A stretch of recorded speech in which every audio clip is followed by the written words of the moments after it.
Dr. David Malebranche's passion and interest in men's health has in many ways defined his medical life and career.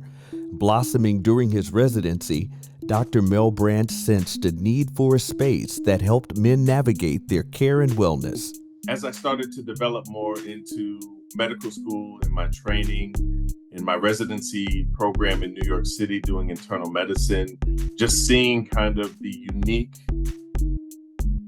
health concerns that men had and kind of what was bothering folks, hearing what was on folks' minds, fielding all the questions from my friends and people in my social network while getting the training. So I started to get more attuned into what was going on with men's health.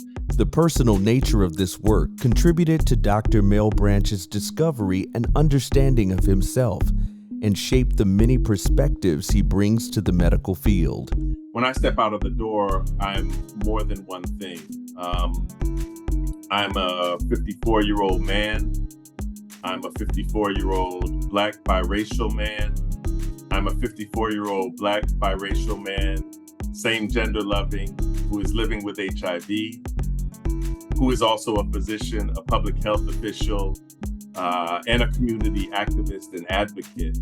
So I am all those things when I walk out the door. Dr. Malebranche's personal and career journey have led to this unique perspective on how youth should consider coming out or exploring their identity. I've always felt that the closet is a little bit of a flawed metaphor, and it makes us individuals who don't have agency and we don't have power.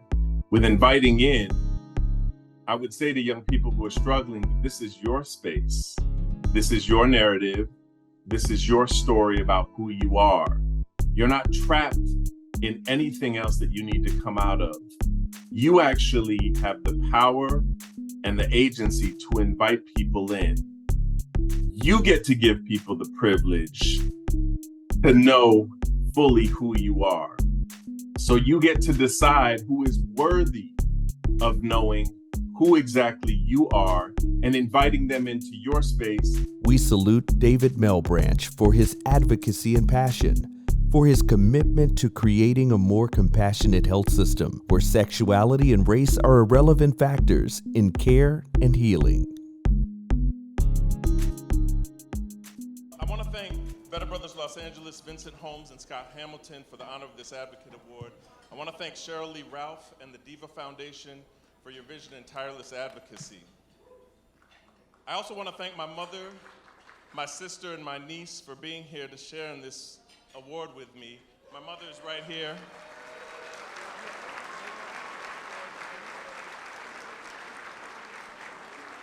Y'all applauding trying to make me cry. Don't do that. And my sister and my niece are over there. The fact that the three of them came over here to support this award means more to me than you all can ever know. Mom, without you, I wouldn't be anything.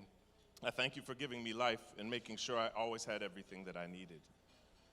I want to thank my chosen family, my mentors. I think about Leo Moore, who is in the house tonight. My colleague, Vincent Smith, who is in the house tonight. My mentors, Robert Fullalove, Victoria Cargill, Cleo Monago, who helped shape some of my ideas.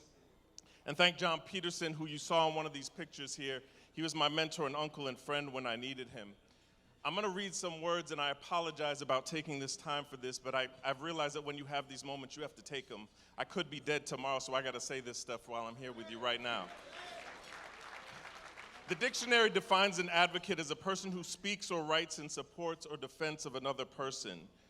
I am an internal medicine physician who specializes in HIV treatment and prevention. My life's work for the past 25 years has been about protecting the rights of Black communities to live full, pleasurable, and healthy sexual lives. No matter where I am or who I work for, that is my calling.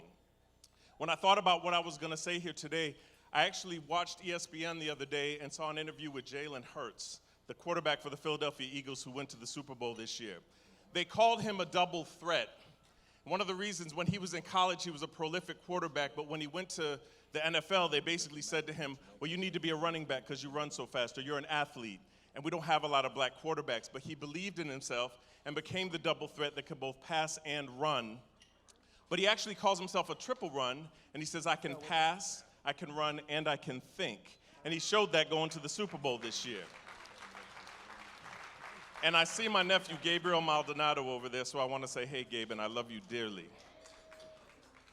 I saw someone like Jalen and my father, who was an immigrant from Haiti, and a surgeon who came to the United States in the 1960s, and he basically was told kind of the same thing. Although he was the best surgeon in that area, English was not his first language.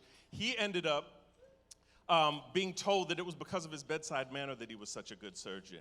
But he was a double threat, and he had to be an advocate for himself. I've experienced the same thing even up until today, where despite having an MD, 2 residencies, and a master's in public health, people will often say, well, you have such a great speaking voice, or you have such great bedside manner, not wanting to acknowledge the hard work and intelligence it takes for me to actually get to this point. This is why this award means so much to me, because it comes from the community. It means the absolute world to me. Why I say these things is because I know in this room there are many beautiful and brilliant Black LGBTQ folks who experience the same thing that I'm describing every single day. Many people without melanin and with abundant melanin will question your intelligence and attempt to relegate you to a box that states you're only successful because of your natural or innate gifts, or want to use you as if your only asset is your ties to the community, similar to thinking that a Black football player who can only run and never be the quarterback, dismissing the multitudes of ways in which you truly shine. People actually wonder how we can be so intelligent and have better personal relation skills than others, while they can only regurgitate old ideas and fumble awkwardly while trying to connect to others. How we can be so book smart and have common sense while they can only quote and memorize text but are unable to critically think on their own. How we can walk and chew gum at the same time while they clumsily trip on their feet, choking in the process. People often wonder how we can do these things at the same time, and the reason why they wonder is because they can't do it themselves. This event tonight is called the Truth Award, so let me share some truths that I know. The truth is, Black LGBTQ folks, we have always been there in our brilliance and creativity as the gatekeepers of our community since the dawn of time. We aren't going anywhere. The truth is, we don't fit into rigid sexual stereotypes, gender roles, or binary ideas that often suffocate our Black and non-Black heterosexual brothers and sisters. Truth is, we are more than high rates of HIV and poor mental health. We are living, breathing human beings seeking connectedness and affirmation through our intimate, romantic, and social connections, just like everybody else. And the truth is, we are not expendable as human beings or employees. Our talents and gifts accompany us no matter where we go and no matter who we work for. The truth is, the world can be a really, really shitty place, but that doesn't mean we have to become shitty people, especially to each other. I would like to dedicate this award to a young man who could not be here tonight, and his name is Warner McGee. Warner McGee was a native of Los Angeles, but I had the honor to mentor him while he was at school at Morehouse College and Morehouse School of Medicine. Warner passed away in 2013. He would have been 40 years old this year. He was a tireless advocate for the sexual rights of Black men of all sexualities. So Warner, this award is for you.